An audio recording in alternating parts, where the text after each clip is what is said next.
So start kagad tayo, no? So kamusta po mga ka-Streetwise? Ako po si Takero Miyamoto at welcome po sa aking munting channel. Pero dito mga kababayan, no?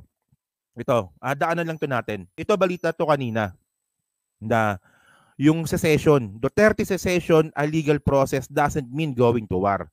So ngayon, ang palusot ngayon ng mga Duterte ngayon, ng kampo ng mga Duterte, na itong secession nga daw po, na ihiwalay daw po yung Davao sa Pilipinas, hindi naman daw po ito idadaan sa gera. Idadaan daw po sa legal. Okay.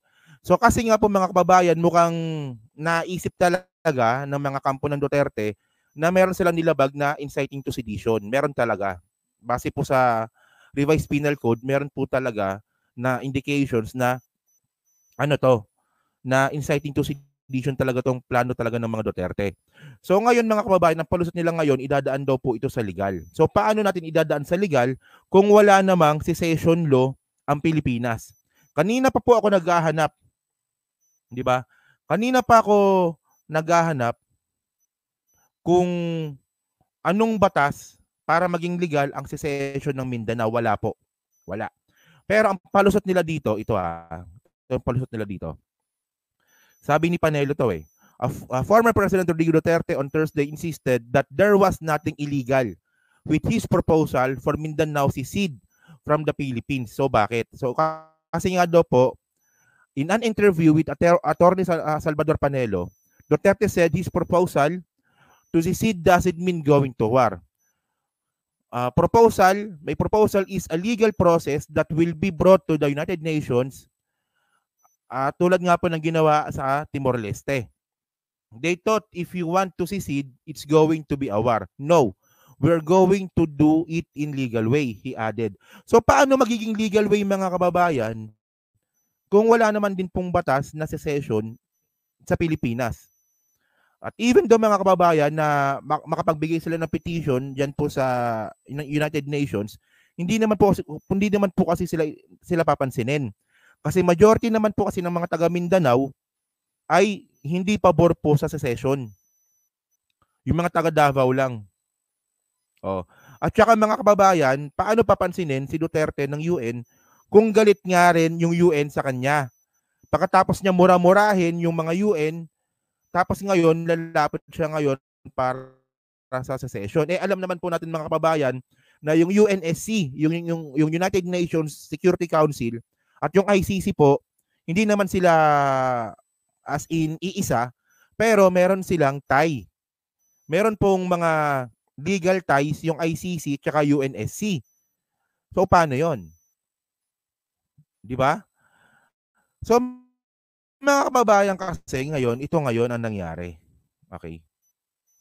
Diyan nga po sa sinasabi nga po natin kanina sa Revised Penal Code po na yan sa Article 139, ang nakalagay naman kasi dito yung magiging concept po kasi ng sedition, malinaw naman po kasi dito.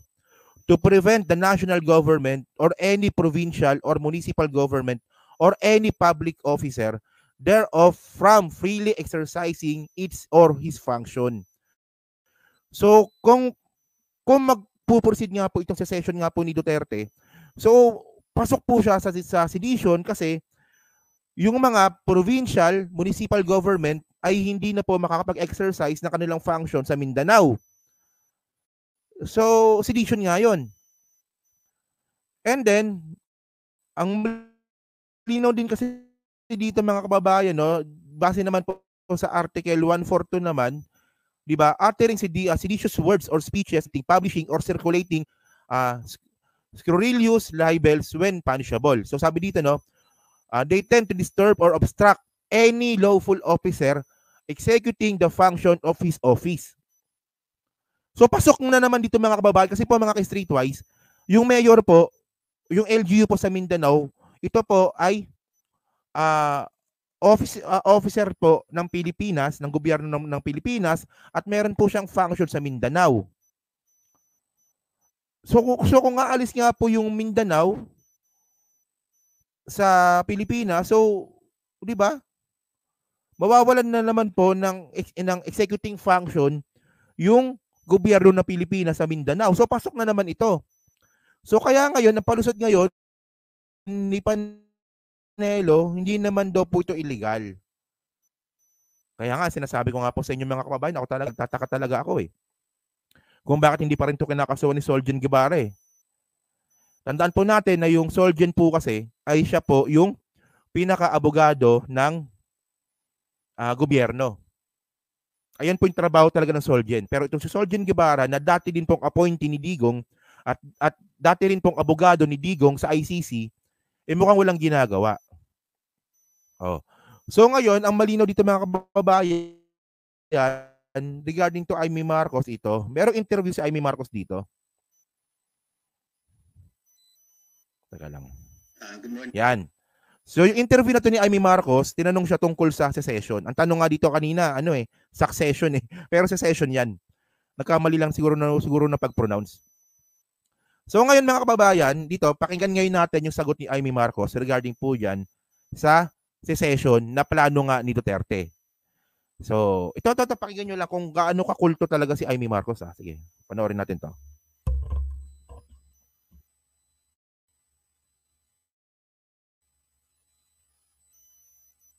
Good morning po, Senator. Tanong ko lang po, ano po ang reaksyon nyo sa Mindanao succession ni ex-President Duterte? So talaga nakakasama ng loob yung naririnig natin na maghihiwalay ng Mindanao. Huwag naman sana magkawatak-patak ang ating kapulungan.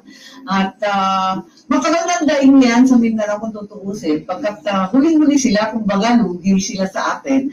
Dahil sa kalsada pa lang, sa tulay, sa lahat ng infrastruktura, hirap sila sa kuryente. Naintindihan ko naman yung daing nila na parang halos hindi sila pinapansin ng dekada-dekada na. Hinabol ng konti ni Presidente Duterte noong panahon niya, ngunit talagang malayo talaga sila kesa sa Luzon. Diba? So, ang sabi ni Amy Marcos, nakakalungkot kung ihiwalay sila. Pero naintindihan ko sila. Kasi napag-iiwanan na raw po yung Mindanao sa kalsada, sa infrastructure. Tapos dinagdag pa ngayon ni Amy Marcos, pinilit na habulin niya ni dating Pangulong Duterte, yun nga lang medyo kinapos. So ibig sabihin nun, ibig na magalit ka kay Digong, ang ginawa mo, ginastify mo pa. So nakakalungkot pero naintindihan mo sila. Ayun ba ibig mong sabihin? Nakakalungkot na aalis ang Mindanao sa Pilipinas pero naintindihan ko sila. At ngayon, ang sabi pa ni Amy Marcos, hinabol yan ni dating Pangulong Duterte, yun nga lang medyo kinapos. Hindi ito yung sagot ng isang matinong senador. Kasi mga ka-streetwise, bilang isang senador, dapat ang sinagot ni Amy Marcos dito, nakakalungkot talaga na mawala ang Mindanao. So kung medyo nahuli sila, gumagawa naman ng paraan ang gobyernong ito para makahabol sila. So ngayon mga kababayan, kasi ang punto dito, mali talaga yung ginawa ni Digong. Mali yung ginawa ni Digong para magsalita ng inciting to sedition para i-provoke yung mga ibang uto-uto na taga Mindanao para humiwalay sa Pilipinas. Mali yun. Pero ginastify pa talaga ni Amy Marcos na naintindihan ko sila. Hinabol nga ni Digong yun. Yun nga lang medyo kinapos. Kahit na mali si Digong, ginastify niya pa rin. Na hinabol na nga ni Digong dati yan eh. Medyo kinapos lang. Ay, Diyos ko. Sige kasi medyo dumami tayo ng konti. Pakinggan ulit natin yung sagot ni Amy Marcos. Di ba? Natungkol nga dito sa secession para maintindihan po ng iba ng mga bagong dating. Sige. Yung naririnig natin na maghihiwalay ng Mindanao, huwag naman sana magkawatak-patak ang ating kapulungan. At makaroon ng daing yan sa Mindanao kung tutuusin. Pagkat huling-huli sila, kumbaga lugi sila sa atin. Dahil sa kalsada pa lang, sa tulay, sa lahat ng infrastruktura, hirap sila sa kuryente. Naintindihan ko naman yung daing nila na parang halos hindi sila pinapansin ng dekada-dekada na. Hinabol ng konti ni Presidente Duterte noong panahon niya, ngunit talagang malayo talaga sila kesa sa Luzon. Diba? Imbis na magalit kay Duterte, ginastify niya pa. So una mga kababayan, hindi naman ito yung first time na ginawa ni Amy Marcos to. Hindi ito yung unang pagkakataon. Ginawa niya na yun dati pa, nung year 2022 pa. Nung panahon pa po ng formally. Okay. So ito mga kababayan, no, imbis kasi na ang gawin ni Amy Marcos talagang ang nangyayari kasi, no, hindi na nagsiserbisyo si Amy Marcos para sa Pilipinas. Nagsiserbisyo na po si Amy Marcos para sa mga Duterte. Oh, ito pa. At saka mga kababayan kasi, kung maalala po natin nung issue po ng formally. So noong 2022 po, lumabas po talaga sa Blue Ribbon Committee ng Senado. So alam naman po natin yung Blue Ribbon Committee, di ba? Yung Blue Ribbon Committee po sa Senado, siya po ang nag-iimbestiga sa mga anomalya sa gobyerno. Kumbaga, ayan ang pinakahawak niya, investigasyon sa mga anomalya sa gobyerno.